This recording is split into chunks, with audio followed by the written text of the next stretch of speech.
Wizara ya Madini kupitia Tume ya Madini imeendelea kutoa kipaumbele katika utoaji wa leseni kwa wachimbaji wadogo, ambapo katika kipindi cha kuanzia mwezi Julai hadi Disemba 2025 serikali imetoa jumla ya leseni 5983 sawa na 71% ya leseni zote zilizotolewa kwa kipindi husika.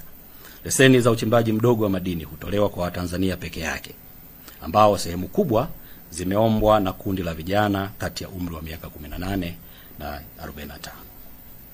Ndugu waandishi wa habari, sekta ya madini imeendelea kuhakikisha inaongeza ushiriki wa vijana katika shughuli za utafutaji, uchimbaji na biashara ya madini. Katika kipindi cha mwezi Julai hadi mwezi Disemba 2025, Tume ya Madini kupitia mradi wa mageuzi ya sekta ya madini kwa maendeleo jumuishi na endelevu MBT, kwa maana ya Mining for Better Tomorrow, imetoa leseni 273 kwa vijana, kwa vikundi 183 vya vijana ambavyo husajiliwa kwenye halmashauri zao. Leseni hizo zilitolewa katika mikoa ya kimadini ya Mara, Mbogwe, Kagera, Shinyanga, Morogoro, Rukwa, Dodoma, Mtwara, Singida, Njombe na Mirerani. Miradi ambayo leseni hizi zimetolewa zinajumuisha uchimbaji wa madini ya dhahabu, shaba, madini ya vito, madini ya viwandani kama vile chumvi pamoja na madini ya ujenzi. Hadi kufikia mwezi Disemba 2025, Tume ya Madini imewezesha vijana 2550 kupata ajira za moja kwa moja kupitia mradi wa MBT. Ndugu waandishi wa habari, Tume ya Madini kupitia Wizara ya Madini imeendelea kuweka mazingira ya kisera na kisheria pamoja na kuyasimamia ipasavyo kwa kuhakikisha madini ghafi yanayozalishwa nchini yanaongezewa thamani hapa nchini kabla ya kusafirishwa kwenda nje ya nchi. Katika kuhakikisha hili linatekelezwa, hadi sasa kuna jumla ya viwanda vya usafishaji wa madini kwa maana refineries 7 zinazofanya kazi. Kwa sasa uongezaji wa thamani wa madini nchini limetengeneza jumla ya ajira 273, sehemu kubwa ikiwa ni vijana.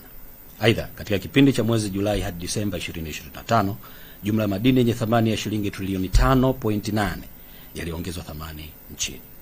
Ndugu waandishi wa habari, Tume ya Madini kushirikiana na Shirika la Madini la Taifa STAMICO na Kituo cha Gemolojia Tanzania kwa maana Tanzania Gemological Center imeendelea kutoa mafunzo ya kuongeza ujuzi kwa wachimbaji hasa vijana katika eneo la uchimbaji, uchenjuaji na uongezaji thamani pamoja na biashara ya madini.